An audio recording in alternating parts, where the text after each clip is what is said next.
Hello student, આપણે MCQ જે solve કરીએ છીએ એમસીક્યુ ની અંદર વધારે જે છે એ ગ્રાફની અંદર પણ તમને પૂછે છે કે આપેલો ગ્રાફ શું દર્શાવે છે તે. તો એના માટે આપણે એક પોલો ગોળો આપણે લઈએ છીએ, એટલે કે સ્ફેરિકલ સેલ લઈએ છીએ, કવચ હોય માત્ર, અને બીજું એક સોલિડ સ્ફિયર હોય. તો એની અંદર વિદ્યુત ક્ષેત્ર અંતરની પ્રમાણે કેવી રીતે વધે, કવચની અંદર, કવચની સપાટી પર અને કવચની અમુક અંતરે બહાર વિદ્યુત ક્ષેત્ર કેટલું હશે આપણે જોઈએ.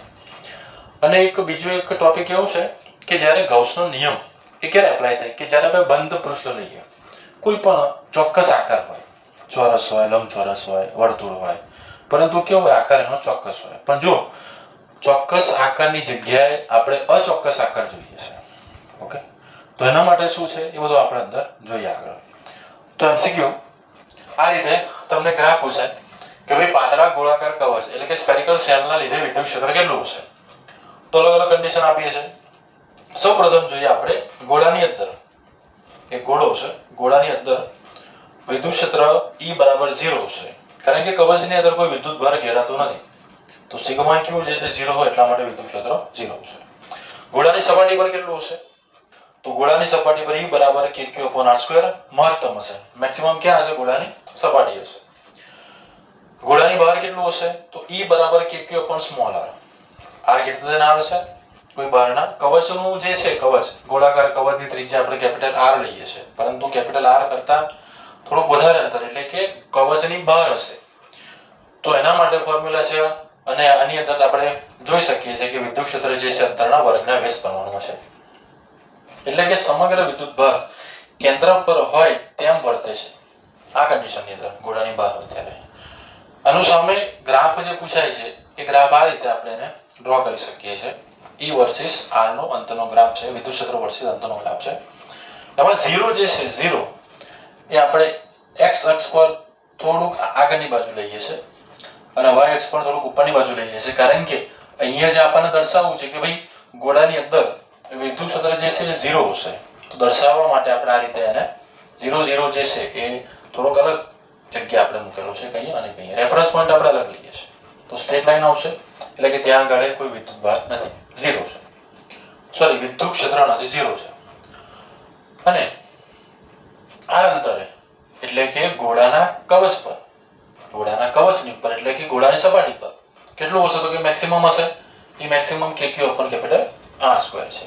પછી જેમ જેમ અંતર વધતું જશે તેમ તેમ એનો ગ્રાફ હજુ કેવી રીતનો ગ્રાફ આપણને મળે, આ રીતે મળશે, E proportional to 1/r² ની રીતે.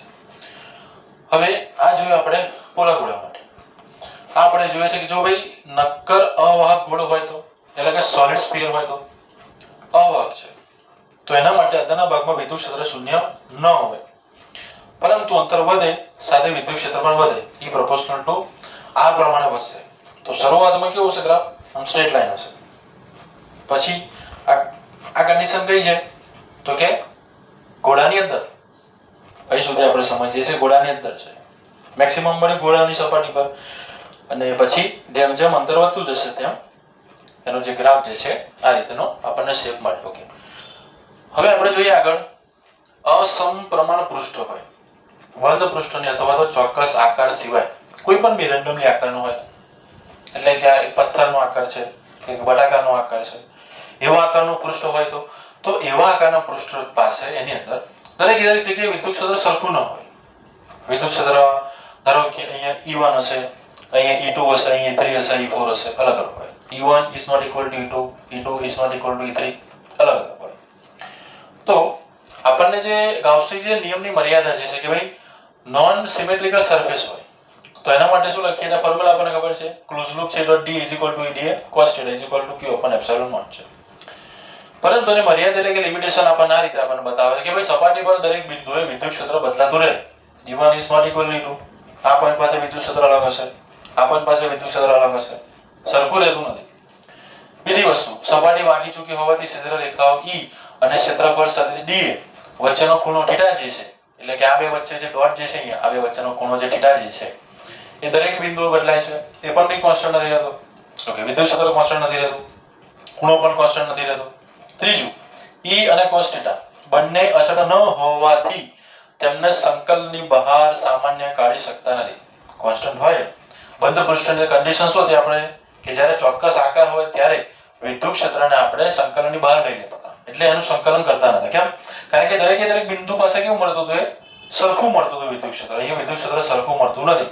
ઓકે, તો અલગ અલગ વિદ્યુત ક્ષેત્ર અલગ અલગ બિંદુએ મળે અને અલગ અલગ ખૂણો પણ આપણને મળતો રહેશે. એટલા માટે જો નોન સિમેટ્રિકલ સરફેસ હશે, બરાબર, એ રીતની કોઈ સપાટી હોય જ નહીં, વાંકાચૂકી સપાટી હોય, એક પરફેક્ટ શેપમાં ના હોય, તો એના માટે તમે ગૌસનો નિયમ અહીંયા લાગુ પાડી શકતો નથી. Okay, thank you.